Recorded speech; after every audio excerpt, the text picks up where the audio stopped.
this a little bit. Thanks so much, everybody. And just one more time for Odessa and Amara and all the storytellers. It takes a lot to do this. Lauren, everybody helps put this together. This is so fun. This is my first storyteller. It's my first time telling a story, but it's not my first time attending a storytellers event. And part of what I do for a living is write. I write grants and I write copy for projects, and I'm a storyteller, but it's usually written. So I've written my story, so I hope you'll bear with me. Patrick, you're so cool with your, obviously you do the stand-up thing, and it's, you just got this presence in the holy. I really want to take this off the stand, but I'm afraid I'll just walk around looking down at the stage the whole time. Good job, Anyway, so when I was 17, I started dating a girl, and my mom absolutely hated her. She was a year older than me, and we dated for the better part of 18 months. We had our ups and downs, our on-again, off-agains, just like any sort of adolescent romance. In retrospect, though, this relationship was really the first time I was with someone who I really cared about, and I was trying to figure out and navigate through hormones and everything else, like what it meant to really put someone else's feelings ahead of my own, sort of really try to figure out this emotional maturity and maybe what love really is. It's really hard for a boy who's 17 to do that.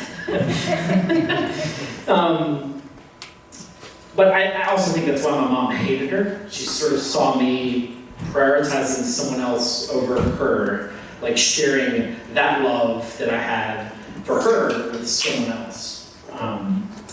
So anyway, being a year older than me, she left to go to Georgia State in Atlanta, leaving me in Columbus, Georgia.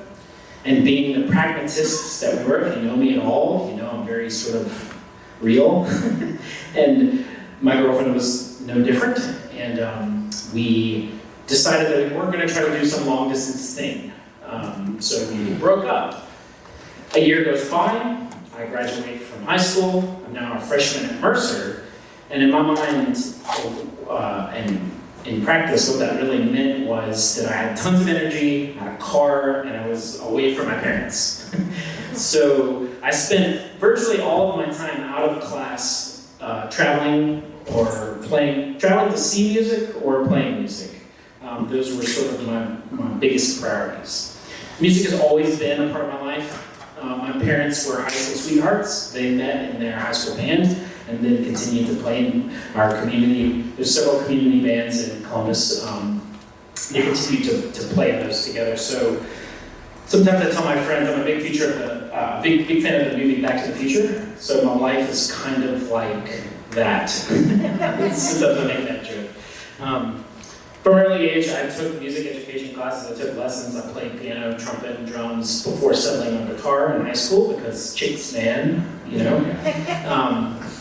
So along with learning to make music came an obsession with consuming music. My household, I was raised on Benny Goodman Big Band, Rodgers and Hammerstein's musicals, gospel standards, and of course being raised white in the South from a legacy Southern family, like Southern rock and classic country was like inescapable, and I became a fan of that. But then when I eventually started to make my own taste, I grew to love punk rock, similar to Patrick, Al Ivy, forever. I want to be clear, he was right, punk rock is very different now. So when I say punk rock, third wave ska, Midwest emo, post-rock, and eventually electronic music really sort of captured me, and I really wanted it all. But most of the time in Macon, as a student at Mercer from 2004 to 2009, that meant traveling to Athens or Atlanta almost every weekend because those opportunities weren't available to me. It's not that Macon didn't have a great music scene, but downtime was very different, time was very different, and my tastes were different. But during these trips, obviously I'd hit up old friends, scratch on the couch, see if they wanted to go to the show, see what was going on. And actually, this girl that I had dated became a person I would hit up. So after several totally platonic couch crashes, we realized we still had feelings for each other, and we rekindled our relationship and really picked up right where we left off.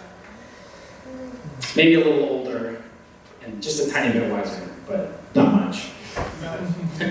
We continued to date for the rest of that school year, and it was probably one of the happiest times of my life up until that point. If you remember, we broke up. We didn't break up because anybody was mad at each other.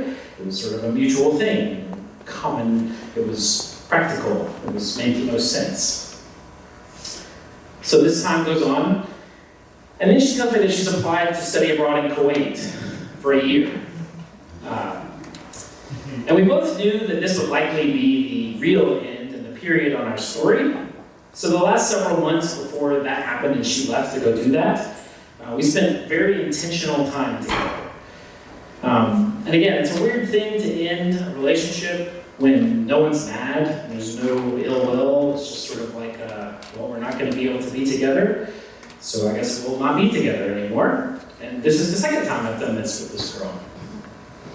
Just before leaving, this girl presented me with a sort of scrapbook journal. This amazing book chronicled not only our relationship in college, but went all the way back to the beginning of high school. Unbeknownst to me, she would send me photos, movie stubs, flower petals, some little pieces of trash that had no significance to anyone besides us, and the memory that these items represented.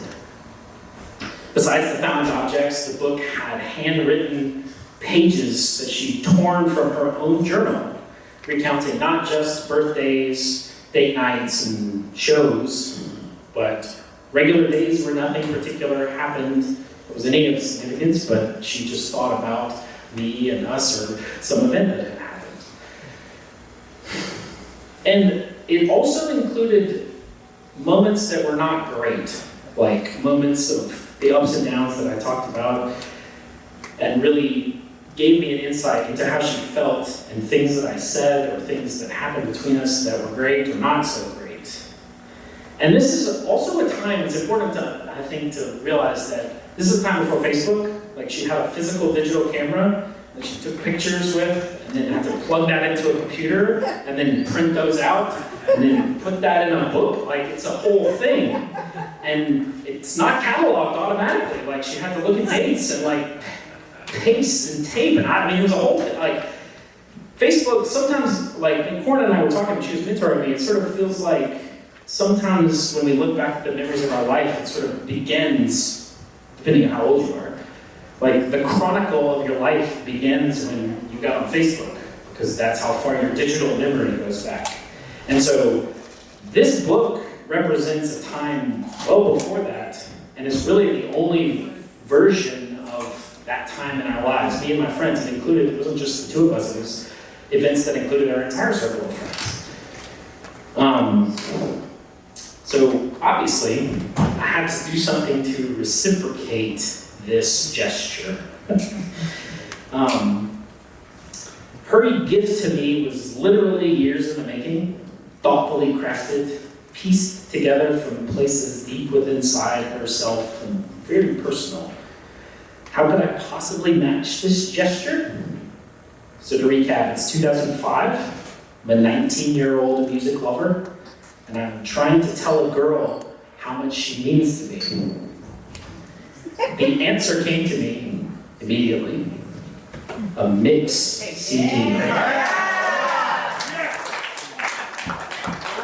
Right? I labored over a playlist for a couple days, selecting the perfect songs. The lyrical content, exactly right. You know, sometimes you find a song where like the chorus is perfect, but like the verse isn't totally applicable to like a certain situation. Didn't make the cut. It was like the song from beginning to end needed to be perfect. And I found, I think it was probably 7 or 8 songs. I then typed up the lyrics, again, this is 2005, typed up the lyrics in different fonts, and then printed them out, and cut out like squares, and then pasted them into like other pages, and then re-photocopied it so it made like a booklet, and then like bound it together. It was like a lot of work and thought. Okay? I decorated the CD cover with Sharpies, because when you burned a CD, You got to put the Sharpies, right? I put it in a box with like cute packing material. Like I remember going to Michael's specifically and like picking out like crumpled, like nice crumpled stuff to put it in the box and make it nice. So I put it in the box and then I mailed it to her. And obviously we're talking on the phone and we're texting, and I didn't visit her between her giving me the book and sitting the CD, but in our conversations, obviously she knew something was coming. And I was like, oh yeah, you gave me this book, it's incredible, thank you so much. It's amazing, but get ready. So naturally I told her I had something for her, to be on the lookout. I imagined her opening the box, sort of turning off the lights, putting on some headphones, and quietly taking in each song, applying each lyric to every single applicable moment over the course of our years-long relationship. So when I called her, I knew the CD had been delivered, and I asked her if she'd gotten it. She said, oh yeah, thanks. And there was like a pregnant pause. And then she was like, wait, is this the thing? Is this the thing that you've been telling me that you're going to send me? And I was like, yeah. And it was just another like, oh. So, needless to say, it didn't land with the same gravity with which it was made. And it was probably the worst feeling of embarrassed and crushed, misunderstood, and inadequate that I've ever felt. So it's going from this high to a really low, sort of low valley. In hindsight, this outcome might seem pretty obvious. I was a dumb kid. I made a mixed CD for my girlfriend. It's a pretty shallow response for someone who thought he knew what love might look like. It's pretty cliche. It's so cliche, it's funny. I mean, we're laughing. I laugh about it when I think about it. But the more I've lived and I've loved, the more I've come to sort of think that it was an appropriate gift. Just sort of proof positive that I lost my rhythm with this girl, but more likely I probably never had it to begin with. Adolescence is a hell of a drug. And for me, music did, and to a large extent still creates some of the deepest expressions of love and anger and sadness and joy that I can experience and share with anyone else. And finding my emotional rhythm with someone through musical rhythm has always been a part of how I've met people and built relationships and specifically searched for my forever person. And then obviously one day I found it and am reminded every time my wife of 10 years, the mother of my 2 children, reaches across the center console of my car to grab my hand, and we look at each other with misty eyes as a playlist that I made for her plays on the stereo in the car. And I'm reminded how in love and on beat and in rhythm that we are.